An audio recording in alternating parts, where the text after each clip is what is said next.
I'm RexCo Comics' Troy Jeffrey Allen, writer and producer for this MF Doom comic, put together by myself and a handful of impressively creative friends of mine, including Cy Shackelford. I'm an editor. Yeah.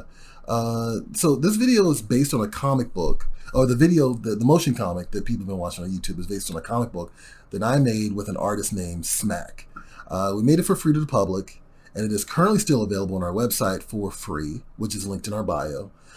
We made the comic, and then this video was made later that year in 2021 by a filmmaker friend of mine named John Holmes, not the dead porn star, because he loves to point that out.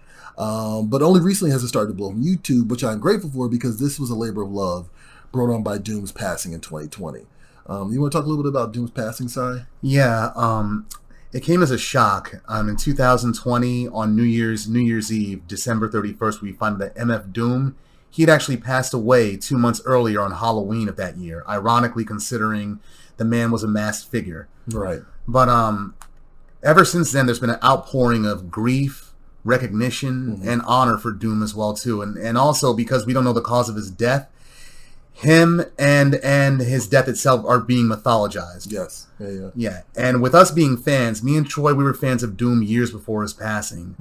For myself, I learned about the name when I was in college, when I heard Rock Cocaine Flow by De La Soul and heard his verse on there, and wanted to know who he was. I bought Mad Villainy and Food that same year, but what I didn't know until a month later, until the Ghostface Killer from Wu-Tang Clan pointed it out, that he was Zev Love X from KMD, who had a feature on that Third Base song, the Gas Face. The Gas Face, yeah. And I loved the Gas Face back when I heard it back when I was younger. I did not realize those were the same people, Zev Love X and MF Doom, and that just intrigued me more. So wait, Ghostface outed him, kind of. Ghostface outed him, yeah. I didn't know like, that. y'all niggas know he used to be Zev Love X, you know what I mean? That's hilarious. I am, of course, a huge MF Doom fan, which is, this started, I'd say this basically started as like, as grief, right? Yeah. I heard that he passed away like everybody else on New Year's Eve.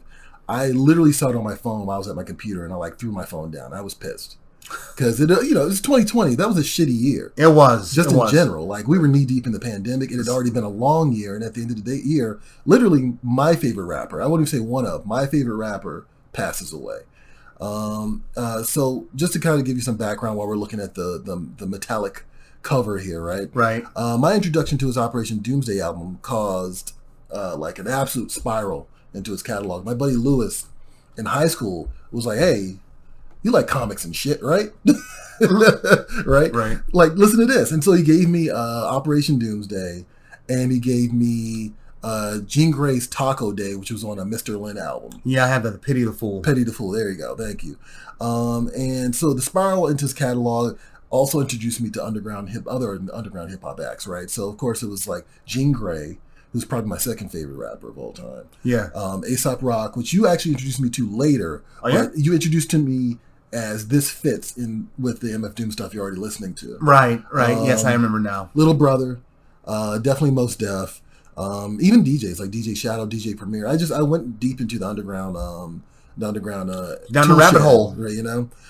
My music taste definitely shifted out of the mainstream because of Doom, and I am forever thankful for that. It's good. So, let's get into this comic a little bit, because I think, first of all, you're looking at a physical version of this comic, and I know some people are going to be like, "Whoa, wait, what is this?" Yes, there is a physical version of this. I only gave this to a certain number of people. People are discovering the comic and the motion comic for the first time now. But there was a very limited print run when I gave to the creative team and some members of the press. Yeah, and given Doom's passing, this should be a collector's item at this point. It probably will. It's like it's a rarity, and I'm gonna kind of emphasize, and I'll say this again at the end of the video. Don't reprint this, because I see a lot of people making money off of his mask. I'm sorry, I got to talk louder. I see a lot of people making money off of, I was going to say his visage, but his mask, right? Like, yes. After the fact. Like, people are making fan content. I appreciate that. I made fan content. If you're doing original artwork, I understand why you want to get paid for that. But people are, like, wholesale just taking shit that is, like... And trying to get paid off his name, pretty much. Yeah, actually, it's, like, stuff that he made and trying to get paid off of it now. And I don't think that's cool. That's why we wanted to do this for free. So, like, let's dive into the first page. And there are a lot of references that we made, too, intentionally. It's kind of like one of those bands... Well, those pictures of one of those... those pictures where you got it, where they say find 30 bands in this picture, right? You see a Soundgarden, a table with some jelly and a thing of pearls coming out of it, and that's Pearl Jam. Although I wouldn't have put that on there. Right. A thing of salt and pepper, meaning salt and pepper. You get the idea. For that, we did something similar for this homage to MF Doom, making references to a lot of his visual references to some of his lyrics and songs as well too. Absolutely. So I mean, the first thing off the break, right? The first word on the page is boom bap. Boom bap, yes. And like, of course, that is a reference to the, I guess, what subgenre of hip hop that Doom is from. The subgenre, you want to say, yeah, and his style as well too. The drum snares that he uses through the MPCs and whatnot, right. And even the unconventional samples that he uses, because a lot of underground hip hop is unconventional as is, but this dude right here was sampling Scooby Doo. Nobody was doing that before him. Also, I want to say thank you for mentioning that, and we're going to get into this. The forefather of blurred culture. Right. Yes. I'm not a fan of the word blurred, but at the same time, it is what it is, and he's definitely the forefather, if not one of the forefathers of blurred culture. I would say De La Soul is really. Well, I mean, there could be multiple forefathers, like Mount Rushmore. Okay. Well, Doom, I will say this. Even though all rappers are admitted comic book fanboys, Doom was probably the first to meld those two together as an artist. Because Operation Doomsday, you look at the cover, you think Dr. Doom from the Fantastic Four. No, I mean, 100% De La Soul was doing like the nerd shit before. Yeah, they were quirky. Doom was. But I mean, it's interesting that he made his first appearance on, like, I mean, one of his first appearances as Doom was on a De La Soul track. So, but yeah, so you see the boom bap, and that is definitely a nod to the type style of music that he, and also Jay Dilla, I think I would say. Jay Dilla, yeah, he was. Did you know about the Hulu video that they got now on the life of Jay Dilla? It was a documentary, right? Yeah, that came out Friday. Okay, nice. I did hear about that. Yeah. So the quote, right? So one of the things that like I didn't want to do is I didn't want to put myself in the book. And one of the things that we kind of went back and forth about was, how do I want to present a book about MF Doom posthumously, right? Originally, I had this really elaborate idea about a superhero going to his castle and having to fight different versions of Doom's albums in some embodiment. Yeah. And it was going to be about, the superhero was supposed to represent new hip hop. And in Doom and his castle, of course, are going to represent the purest form of hip hop in my eyes. And as I did that, I was like, you know what? I shouldn't do this. And it sounds too like those militant backpacker type of things, right. Really. And I should know because I was one of them back in my early 20s. Oh, yeah, for sure. I was being too much of a purist. Yeah. I was like, let's make this about Doom. So the first thing I immediately did was I went back and looked at interviews, video and written interviews by him, and kind of was like, okay, listen to what he sounds like, right? How he talks. And then out of nowhere from this Red Bull Music Academy video that I watched, I plucked out this little gem, which is... Yeah, the whole mask thing, really, it don't matter what I look like. It don't matter what the artist look like. It's more what the artist sound like. Right. And from there we can turn the page, of course, right? Right, yeah. And of course the first page is some kind of sly references like the beer can. Yeah. There's only one beer left. Right, exactly. That's what it is. But here, before we turn the page, I also want to say that this is the first in, I think, two references. That first panel is the first in three references to the X-Men. So that first panel, when I gave it to Smack, I said, I gave him X-Men #1 by Jim Lee. Yeah. And I said, there's a shot of Magneto and his head turning into Asteroid M. And I was like, can you make that happen with Doom going to Earth in a UFO? And he did that. So that's the first reference right there. Going to Earth or leaving Earth? Well, going to Earth, kind of. It's not. I guess it's not entirely clear, but he's going. This is him landing on Earth. Okay. The villain landing on Earth. Of course, after that, you get a nice little shot of him in what I consider Times Square in 1997, the beginning of the takeover, which is actually 97 is what, Operation Doomsday? 99 was Operation Doomsday. Okay. So 97, I think, is actually maybe one of his other appearances. Well, when he started reinventing himself. When he started reinventing himself, right. So yeah, which makes sense because in 99... is Operation Doomsday, and of course we have him and Madlib. I mean, Professor Grimm. Professor Grimm, yeah. MF Grimm, yeah. As Professor X, right. I know, right. Because MF Grimm, he's in a wheelchair, and he's as Professor X, and they're both connected in that fashion. Mm-hmm. We even gave the MF Grimm rendition right here, Charles Xavier's hover chair, the yellow hover chair from the 90s X-Men books. Mm-hmm. Absolutely, which I mean is appropriate because it's 1999. I also figured that would be the easiest reference instead of putting him in a wheelchair, like to just kind of drop the comic references. I'm a comic book guy, like Side mentioned. We're both comic book guys on top of it being hip hop guys. Yes, we are. Ghidorah. Yeah, King Ghidorah in 2003, the three-headed dragon. Yeah, when he came out with that album, Take Me to Your Leader, the loose concept was I'm rapping from the point of view of this three-headed monster, and he's giving his perspective of humans. That was the premise of it. But if you listen to the lyrics, he has more guest appearances on there from like the Monster Island Czars, I think it was, than anybody else. Right, sure, yeah. But this is like before he actually, not even before he put an MF Doom album out. This is like it's like an interlude almost, I want to say. Yeah, it kind of is, right? That's true. The next one is actually Victor Vaughn. Vaughn, the vaudeville villain. The vaudeville villain. And so this was actually visually this was an idea I had early on before I even knew what I was going to do with this. I just wanted him like doing a bank robbery stick-up thing. You know, that was like it. And I wanted almost like, you know, like the Joker always has henchmen. Yeah. I wanted him to have his two Harley Quinns. You know, that was my thing. And I wanted them to be black women. These two sisters right here with the Lady of Rage Afro Puffs. Yeah. Exactly. After that, of course, you know what this is, right? The Mad Villainy. Yeah, the Rhinestone Cowboy. All spelling villain's name, all caps. Yeah. And I can't remember if that lyric actually comes from Rhinestone Cowboy. I don't think it does. I think it comes from another song. But all bets off, the villain's got the dice rigged. That's actually a lyric. Yeah, it is. And I can't remember exactly what it is. Also, that newspaper is another comic book reference, of course. You know, the old Joe Jonah Jameson, Spider-Man hero or villain. We did that, of course, with MF Doom. Or Wall Crawling Menace, yeah. Wall Crawling Menace, right, exactly. 2004. That's Food right there with the Cookie Monster with the Doom mask on. It's a reference to the song Cookies, right? The last song on Food. That's my favorite song on the whole album, actually. I love that beat. And I love the triple entendre in there, using him talking about the different internet porn, but using different kind of cookies, Chips Ahoy, Pepperidge Farm, as metaphors for all the different kinds of internet porn he's looking at, and as a reference to the cookies, the spyware that porn sites put on your computer to track your preferences. That's really quite a brilliant song, actually. You had to point that out to me. Like, I actually did not know. This is one of the reasons I love Sides, because he gets into the details that, like, sometimes even I'm not thinking about. I get into the weeds when it comes to movies and comics. Yeah, he does. And this comic is a byproduct of that.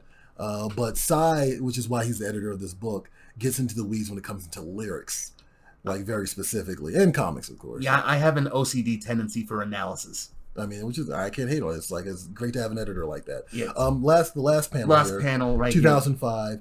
I don't know if you can really see this in the video, but in the comic, they're blowing up the Hall of Justice. Hall of Justice, and that is definitely Dr. Octagon. That is supposed to be Victor Vaughn with a detonator in the back. MF Doom, which for some reason I thought it would be cool to give him a Che Guevara hat. Yeah. I saw like there was some like little bit of propaganda I saw like on Etsy somewhere, and I was like, oh, that's cool, I'm gonna crib that. Yeah, so in this panel right here, it kind of reminds me of Doom and all those different personas. Oh, yeah. Like Nathaniel Richards and all those different personas. Kang the Conqueror, Immortus. Yeah, that's great. Yeah, because you got Victor Vaughn and you got MF Doom himself right here in the same panel. Exactly. Like, it was like they are two different people, and I wanted to represent that as best as possible. Also, Major Lasers in the video. Now, of course, they've never in the the technical term now is variants. Yeah, variants. That's true. Major Lasers, of course, on that page too. Yes. Like they never teamed up, but I felt like Major Lazer belonged in this book somewhere. They should have teamed up somewhere. They should have been on the Danger Doom record. If he had lived long enough, he would have teamed up with Diplo and done the Major Lazer album, I think, somewhere. I think so. He would have eventually. All right, let's move on. Okay, 2006. So this one, I don't know if a lot of people get this one. Okay, collaboration. I see the Danger Mouse. That's the reference to the Danger Doom collaboration, the Mouse and the Mask, which actually came out in 2005. But technically, the remix or like the extras of the Danger Doom came out in 06. 06, right? Where they had Corn Dogs and the Aqua Teen Hunger Force remix, I think. Yeah, the Iron Man reference. I think I want to say Ghostface Killer. It's definitely Ghostface, because he often refers to himself as Tony Starks.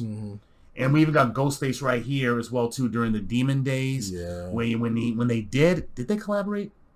Oh, on Demon Days? Ghostface is not on the Demon Days album. Ghostface is on. So there's Czarface, right? There's definitely Czarface. Czarface, yeah. There's. Here's the thing with that right there. Ghostface did a Czarface team up, right? Yeah, Czarface meets Ghostface, and Czarface did 2 team ups with Doom. Right. And I can't remember which one this is, but it's just another reference. So, like, I kind of had to squeeze a bunch of references into this one panel. First of all, this is a reference to, do you know what X-Men comic this is? It's a The cover. Trial of Magneto. Trial of Magneto. Yeah, X-Men number 200. Yep. Yeah. So that's a reference. Visually, it's a reference to that.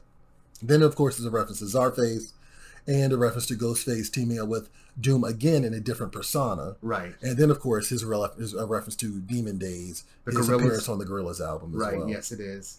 So this next one I'm probably too proud of. The Iron Age, yeah, where everybody is punking Thanos post Infinity War. Right. Even Marvel is too. If you watch What If, they just treat Thanos like a bitch. And we're no different right here. Right. Well, the thing I love about this, so Last Action Hero is one of my favorite movies. Yeah. And there's a line that Arnold Schwarzenegger has in Last Action Hero where he says, "How exactly are you gonna snap your fingers after I rip off both of your thumbs?" Now, if you look at this carefully, and you can only really look at it carefully if you get the comic, right? Yeah. Thanos' fingers, thumb is broken off. Yeah, and so Doom could get the gem. Right. And of course, Thanos is known for the snap right now. Yes, of course. It's a sly reference. Right. So I absolutely love that. And I love the fact that he was like, you can keep the gems. I just need the two for my knuckle duster, whatever you call it. He got the reality. If you look at it from the terms of the MCU, he took the red one is the reality gem, and the blue one is the space gem, the Tesseract. Yeah, so he took both of those. He's like, I don't need all of them. I just need these two for this. So I love that. Yeah, you can grow your finger back somehow. Of course, then we get back to, I guess, what is the reality of Doom, if you want to call that, right? He's sitting at his NPC smoking a cigarette, even though in reality he'd be smoking blunts. Right. Yeah. That's actually a coloring mistake. I want to point that out. That's a coloring mistake. Like the colorist, Luis Guerrero, I think he assumed that it was a cigarette for some reason. Yeah, and they look just like Marlboro Lights. Right, and so he kind of colored in the blunts when they weren't supposed to be that at all. Yeah. But whatever. Doom also smoked cigarettes, so I feel like he did. I feel like I've seen pictures of him smoking. I've never seen him smoking cigarettes, even when he's just laying there with the pot belly out and having a beer. Nah, I never seen him smoking no cigarettes. So I mean, you could also take a Lucy and put weed in it. So there's also that. Yeah. But anyway, the Doom smoke thing, that little plume coming out of his... the plume coming out and it spells Doom. Yeah, that was a fun one. And I also want to point out, I made bookmarks of that one panel. You did? Yeah, so if you order anything from our store, you will get the bookmark. You hear that, folks? That's an extra item. It's an extra item. Again, not trying to profit off of him. I'm just like, I have cool art and I want to use it, so I'm going to use it. Not to be confused with Nobody. Right. So that is from Danger Doom, I think. It wasn't from All Caps? I don't think it's from All Caps. I think it's from the song Crosshairs from Danger Doom. I know it's one of his famous lines.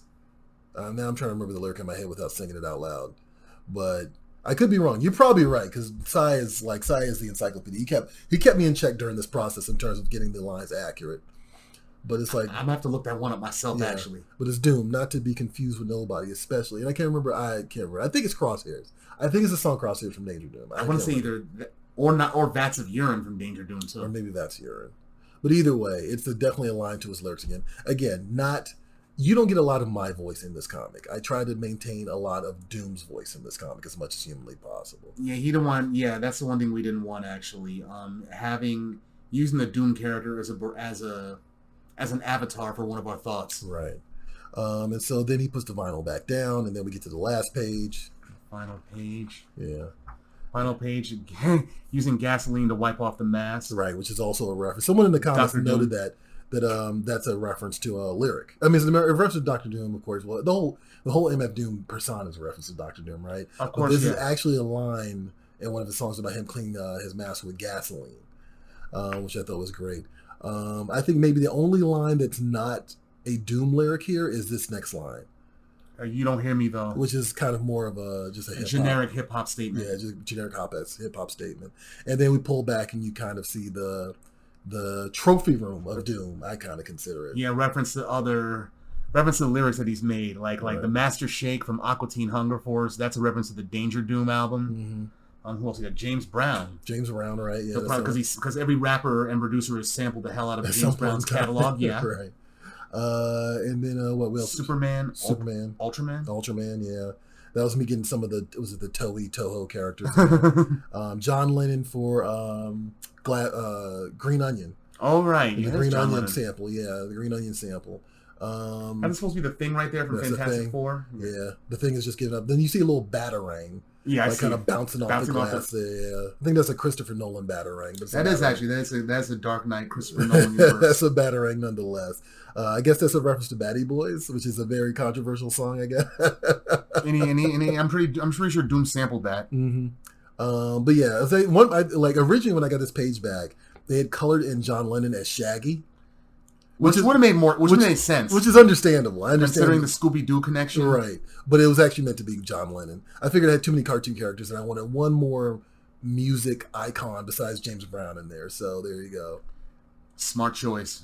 But that's it. Like, I also want to give a shout out to Matt Rawson. Yeah, for the cover art. This joint is beautiful right here. I got into it with Crown about whether or not he was going to be involved with this project. Why? And so, and it was just sort of like she didn't know who he was. She was giving me all my references for artists. And she wanted she wanted to control the artist, inker, and colorist, right? And she wanted Smack to do the cover, and I was like, look, Matt's going to knock this out the park, and he truly did.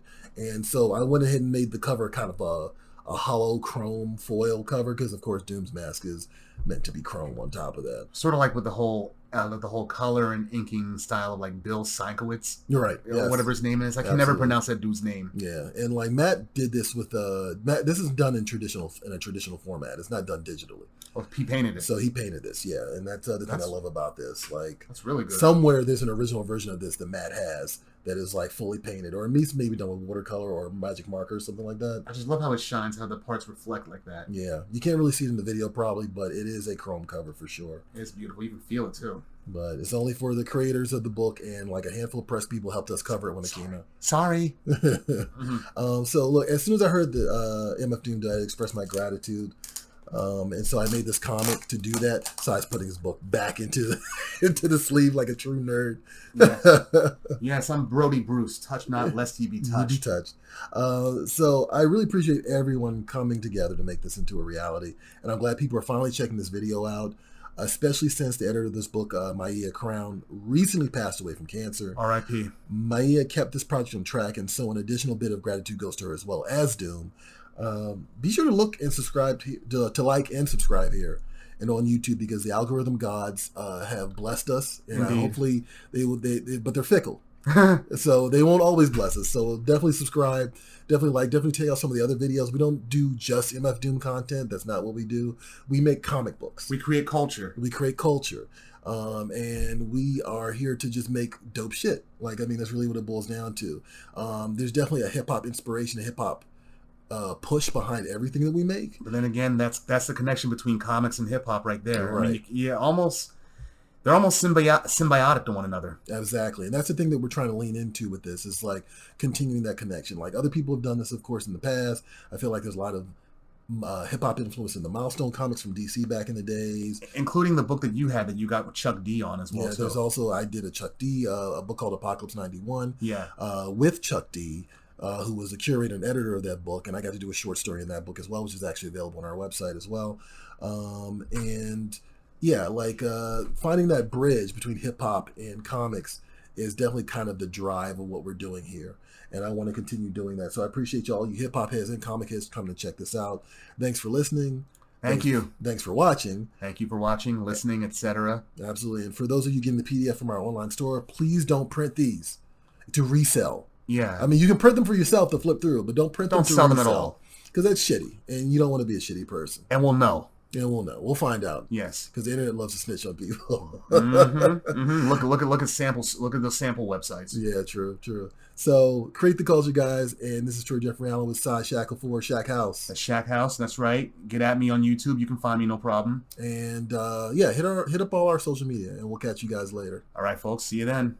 Hair, whack. His gear, whack. His jewelry, whack. His footsteps, whack. The way that he talks, whack. The way that he doesn't even like to smile, whack. Me, I'm tight.